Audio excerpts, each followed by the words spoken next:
Hey guys, welcome to my channel. My name's Gypsy and this is the first video that I'm going to be uploading on my channel today. Um, so what I'm bringing you today is a league match. It's versus a really prestigious player, a guy called Jolt, who has made a name for himself in the NPL, the National Pokeball League. Um, he knows what he's doing. This guy's good. So a little bit of a background on me and my involvement in this league. The league is called the CPC, and I actually replaced a guy who actually drafted the team, and he drafted a pretty unusual team. I'll give him that. I came into it being able to make 4 trades. So he actually had Mega Sharpedo on his team. I swapped it out. I got a Mega Zard, and I had to trade an Omon. I had to trade off Ferrothorn for Zard. And I picked up Shaman, I picked up Tentacruel, and I picked up Stunfist. Now, Jolt's got a pretty threatening team. He's got that Megaladios, sorry, and he's got the Clef. So those two, they're a powerful core together. Both Carmine users. He's got that Bronzong. He's also had a Hooper on his team. He's got a Melodic to tank hits from my Zard. He's got a nice Infernape, which threatens a lot of my team if it's Bandit or Life Orb mixed. And then he has Ursaring, who on a Trick Room can just devastate me. So, leading up to this match, I wasn't feeling too confident in the team because, as I said, I wasn't too happy with it, even after the changes I made. But you know, got to innovate out here. So, anyway, I'll just run over the team quickly before I start the replay. We've got our somewhat defensive Shaman. It's a bit of a mixed defensive set. It's very gimmicky. It's not a good set. I don't like Shaman in League format. I think it's pretty one-dimensional. Its defensive set is not too good either. But anyway, it's what we've got. So it is my switch into Melodic, Natural Cure, heal off those burns. Doesn't care about Ice Beams. It can take a hit from Lati, but it can't do much back because Megaladios can just sub up. It can also take a hit from Ursaring. Now, I really did think Jolt would bring Trick Room this game, and I did prepare for it the best way I could. So I'm running Protect, Leech Seed, Synthesis on Shaman to try and stall out the Ursaring a bit. If it is Guts, I will be able to outspeed and heal up with the combination of Protect, Synthesis, and Leech Seed. And you know, if it's Quick Feet, he can't kill me. He can't take me out. If I'm above 50%, I think. So yeah, so Shaman's role is to stall out Trick Room turns, annoy him with Leech Seed on the switch, and wall things like Melodic. Next up we've got Zard. Now Zard is a huge threat for his team.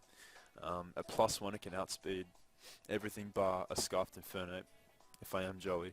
So playing on that, I did run max HP Zard, max attack Adamant.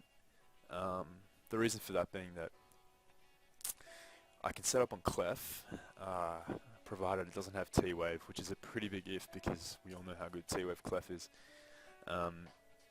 I can also take hits from Infernape, so if he is a Scarf Infernape, which I did think he might bring because it's the only thing on his team that outruns a +1 Zard, Stone Edge does not 2-hit KO, which is crazy because, you know, Infernape's strong, but Zard's bulky.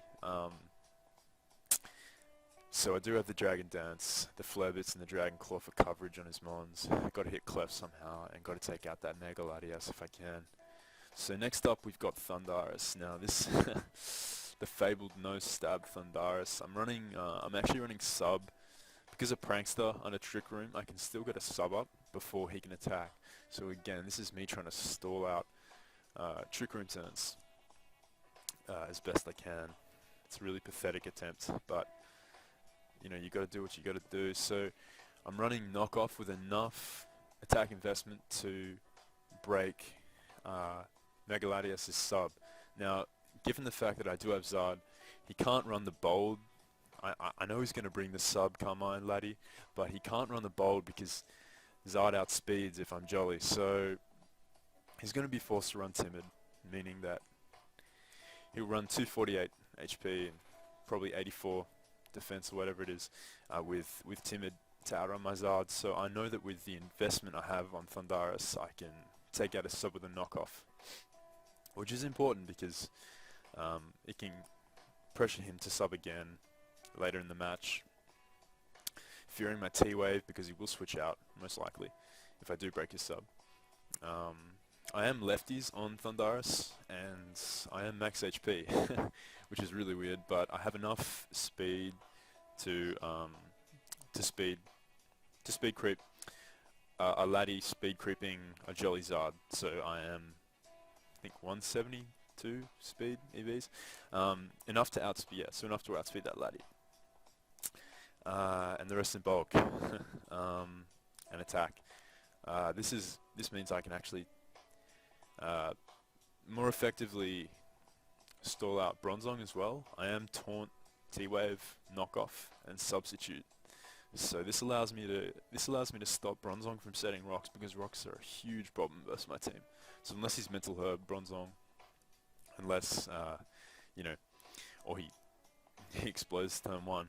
You know, he trick rune and explodes. He won't. Well, he won't be able to trick rune because I'll taunt him turn 1 basically. Okay, so next up we've got Tentacruel, mandatory. I needed a spinner. I have a Zard. I have a Thunderous. I have a Ninjask. So, you know, I needed rapid spin support. I was petrified he'd bring Hooper, so I did pack the knockoff. Now, the importance of this is that I am actually relaxed. Now, I ran max defense for Infernape because Infernape's a monster versus my team, as I said before. You know, my switch-ins are pretty limited, and Tentacruel does a somewhat decent job. It can scare it out with a Scold, and yeah, it rapid spins. So I did have to pack the knockoff, obviously. I'm actually running the Psychic Resist Berry, so Hooper doesn't end my life with a Psychic attack. And if he is running Cobra, he can eat a knockoff on the first turn, and they get taken out the following turn with another knockoff if he chooses the same. But Jolt's a good player. He wouldn't sack it off like that. But thankfully for me, he didn't bring it, so that's fantastic. Next up we have the secret weapon, the hidden gem that is Infiltrator Ninjask, and this little guy, his job is to take out the Latias.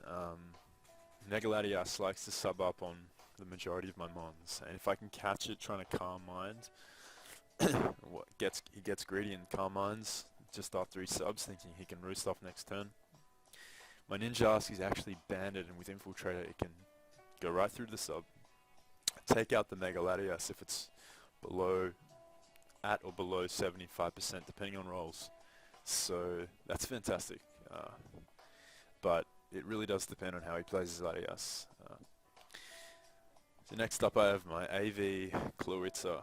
Now, this guy is basically just, his role is to switch in on Laddie, take the Dragon Pulses, and whittle him down with a combination of Dark Pulse or Dragon Pulse, if I'm not fearing Clef. Now, obviously Latios is a beast. If it starts boosting up with Calm Minds, there's not much I can do to stop it. With Chloritza, it just eventually gets walled unless I crit. But the main thing is to whittle him down. If I get him to about 50% and he starts feeling wild, he starts feeling comfy with it, I can switch out to Ninjask, get that nice U-turn off, either force him to switch out or force him to take the hit and hopefully go down. So let's get into the match, boys. Hey guys, so here we are with the battle. So we'll just get straight into it now. So first turn, I choose to lead off with Thundaris. I'll just quickly pause it here. I led off with Thundaris because I figured Bronzong would likely be Jolt's lead. Bronzong can straight up set up the rocks, which obviously pressure my team like crazy. He can set up Trick Room, which was another thing I was really wanting to prevent. So I just lead off with the Thundaris so I can get the immediate taunt off. It also, because of its bulk, to a degree, it kind of checks Bronzong if it is an offensive set, barring like a normal gem explosion, which may actually take me out. anyway, so I go for the taunt turn 1, and that's great because he's actually screens Bronzong. He sets up the light screen, which made some sense because if I was Nasty Plot Thunderous, there wasn't much that Bronzong could do, so by setting up a screen, he did put himself in a pretty good position there. So next turn I go for the knockoff, predicting him to switch out, because he's not going to stay in taunted. He goes out to Clef, and right here I go for the taunt. I went for the taunt because if Clef was his rocker, for some reason and Bronzong wasn't, I didn't want to risk it. I knew I could take a Moonblast, but he does actually crit me here, which is pretty unfortunate because I can actually take a +1 Dragon Pulse from Megaladias if I am at a reasonable amount of health. But that's okay, you know, we'll manage. So next turn I switch out to my Zard. I switch out to my Zard because I know I'm very unlikely to T-Wave. If anything, he'll Moonblast again. I know Zard can eat those up all day, but he actually switches out to his Megaladias here. And it's at this point that I have nothing to fear by staying in and Dragon Dancing because Megaladias can't hurt me. He can't hurt me if I stay in and he Dragon Pulses because, yes, he'll Mega Evolve. He'll get that special attack boost, but Zard will take less than 50% from an unboosted Dragon Pulse, and I can boost up on him and scare him out, which is what happens. So first turn he goes for sub as I DD, and this puts me in a situation where I can eat up a Dragon Pulse next turn and break his sub. So his Dragon Pulse does 45%, which is a decent chunk. Next turn I just roost up because I know he's going to switch out. Now here, if I had Mega Evolved and Dragon Clawed here, I would have put Heat-Proof Physically Defensive Bronzong in range to die from a +1 Flare Blitz. So, but you know, Jolt, he didn't fear that. He knew I was going to roost, and so he just goes into his Bronzong here, which was a good play on his part. So I go for the Flare Blitz because I want to eliminate Bronzong as quickly as possible. I don't want it coming in at multiple times in the match and setting up a Trick Room or setting up Stealth Rocks if I'm to spin them away throughout the match. So I just go for the Flare Blitz. It does 89%, showing that he is heat proof and max HP, max defense, as he goes for the Reflect. Now I go for the Dragon Claw here because, you know, he may have switched out to Melodic, just trying to take it out. It would have taken out the Bronzong and it would have dealt more damage to Melodic there. So in comes Clef, and this kind of signals to me, we all know what Clef does. It uses T-Wave and it just wins. So I'm not going to risk him paralyzing my Zard here, so I switch out to my Tentacle, knowing I can take on Carmine Clef if that's what he is. Then we see the T-Wave. Now here, Jolt makes the great play. He knows the Tentacle can't touch Megaladias. Like, the best I can do to him is poison him, if I were carrying Toxic, but he makes the great play here, and he goes into Megaladias, and there's not much Tentacle can do, but I actually double this turn. I double out into Chloritza, predicting the Megaladias to come in, and Chloritza can actually threaten Megaladias. Does over 50%, does around 75% with Dark Pulse, even more with Dragon Pulse. So Megaladias can't just stay in here and boost up, because he will take big damage from max special attack modest Chloritza. So here he switches out into Melodic, which, as you can see, only takes 28% from a max special attack Dark Pulse. This thing is very bulky. So I switch into my Shaman, which is my dedicated check to this, to many things on his team, even though it's garbage. I just get frozen on the switch in, which is unfortunate, but it's not the end of the world. It would have been nice to get some Elite Seed off, but you know, it doesn't really matter all that much. I do switch out next turn into Tentacle. Now, this is important. I switch out because I know Tentacle can take anything from Melodic, but Jolt's smart. He knows he wants his Latios in. He wants his Latias in. He wants to be able to heal up to start boosting up. And he knows I'm going to likely switch out in a Tentacle here. So so he pulls the switch out into Megaladias here as I switch out into my Tentacle. Now this situation is looking pretty bad.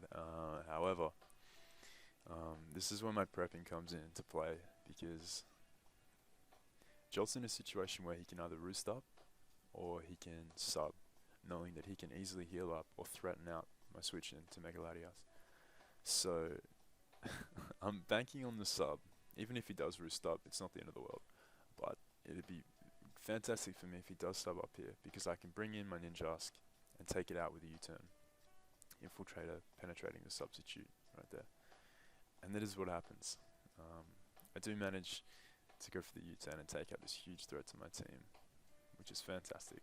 So in comes Thunderous. Now the reason I go into Thunderous is because I don't want to give Infernape a free switch in.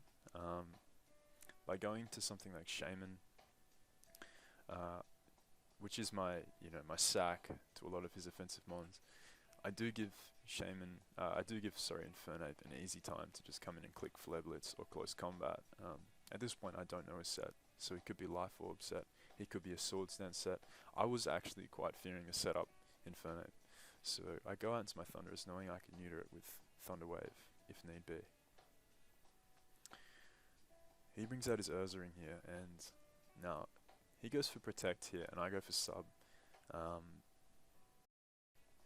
Now this was a good play on Jolt's part, because I'd already shown Knockoff, and had I been a physical Thunderous and a mixed Thunderous, it's very likely that I would have carried the superpower, which could have taken him out if I was attack invested, which I am a little bit. So he subs. So he protects there as I sub. So next turn, the only actually attacking move I do have on this set is the knockoff. So I do go for the knockoff just to do some damage. He gets his toxic boost there. As I do a little bit of damage with that knockoff, not too much, but enough to whittle him down a bit. Now at this point, I can't determine whether he's Guts or whether he's Quick Feet. The reason being, Thunderous naturally outspeeds Quick Feet Ursaring after the 50% speed boost, and the only damage he's dealt to me has been to my sub. So Facade would have broken it regardless of his ability. So I'm at a point where I don't know. I need to keep my Thunderous around, because it can check the Infernape. It can taunt the Clefable, and it can taunt the Melodic if I need to do that. So I do switch out to my Shaman, because it is the most expendable member of my team left. And the damage on Shaman reveals that it is Quick Feet. So I just go for the Protect here, just to whittle down Ursaring a bit. Put it in range of my banded Ninjask. I went for the Synthesis there, I didn't want to double protect. It wasn't really much point. I would have died to the third hit anyway. So I go out into my Ninjask. Now Jolt actually switches here, going into his Clefable, which allows me to get momentum with U-turn. And I suppose the reasoning for this was because he figured Ursaring could get a last ditch Facade off versus one of my slower mons like Tentacruel or Chloritza or even Zard later on in the match, because because Ursaring with Quick Feet outspeeds all of those. So anyway, here I go into my Chloritza, who can threaten out the Clefable with Sludge Bomb. He doesn't know I'm backing it yet, but I do show it off here, and he gets the poison and actually takes damage, revealing he is unaware Clef, which is good prep on Jolt's part, because Zard X is such a threat to his team, and a physically bulky Clefable can act as a pretty decent check to it with Thunder Wave and Unaware, neutering it for the rest of his team, meaning that if I Dragon Dance up later on in the match, Bloody can still outspeed it and take it out with the Dragon Pulse. So here, knowing that if I were to stay in and Sludge Bomb again, it would kill Clefable even if he healed up with Moonlight. So I actually switch out to my Tentacruel here, because I don't want Chloritza to take any damage in case I need it to take on the Infernape later on. As he goes for Moonblast, it does nothing to Tentacruel. And here he goes out to his Ursaring. Now, Facade would have taken me out if I wasn't max physically defensive, but the set coming through right there. That was actually my Infernape check, so it does actually fail in taking on Infernape, but it lives ahead from Ursaring, which is pretty cool. So now that allows me to go out to Thundaris. Now here, I was in a tough position because the match is certainly not over at this point. Um, if I Thunderwave here, I knew to Infernate useless because it can be outsped by Zard and taken out. However, if he doubles to my Melodic here, predicting my Thunderwave, that would give him a Marvel Scale boost, meaning that Zard has a hell of a lot tougher time taking him on, and he just gets that nice 50% defense boost, and can really warm my Zard a lot more effectively. So I actually go for the knockoff here.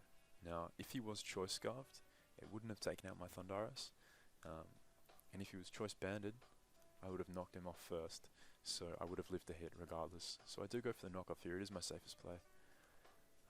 Azir feels the Choice Band. Now again, I'm in a situation where I could get off a T-Wave, but it's not necessary. I stay in and I knock off again, just to be on the safe side. And he does take me out with the Flare Blitz. So next up, I go into my Ninjask to revenge it with the Aerial Ace, as he sends his last Mon Melodic in. Now, I'm in a pretty comfortable position here. I go out to my Clarissa just to get some damage off it. He recovers up there, which was a smart play. He sets up the light screen, which I actually get parried. Now, it's going to be a lot harder for Clarissa to do any real damage to my Melodic here. So I go for the Water Pulse, just in some sort of attempt to get the Confuse. And it does happen, but as you'll see, he doesn't hit himself once, so it's pretty irrelevant. I go out to my Ninjask here. I take a Depulse, and I just want to get some damage on him so Zard can 2-hit KO. So I hit him up with the X Scissor, he snaps out, and then recovers. I do get off that last X Scissor as he Ice Beams me to take me out. And at this point, Zard can't go down to even a crit Dragon Pulse, and he can 2-hit KO with Dragon Claw. So we get the first Dragon Claw off. He doesn't get the crit, not that it would have taken me out, as you can see by that damage. And then we take him out with Dragon Claw. So there you have the match, and good game, Jolt. It was a pleasure to face you. I look forward to seeing the rest of your matches in the tour, man. And yeah, guys, thanks for watching my first video. Hopefully we'll have some more videos on the channel in the future, so stay tuned, and thanks a lot.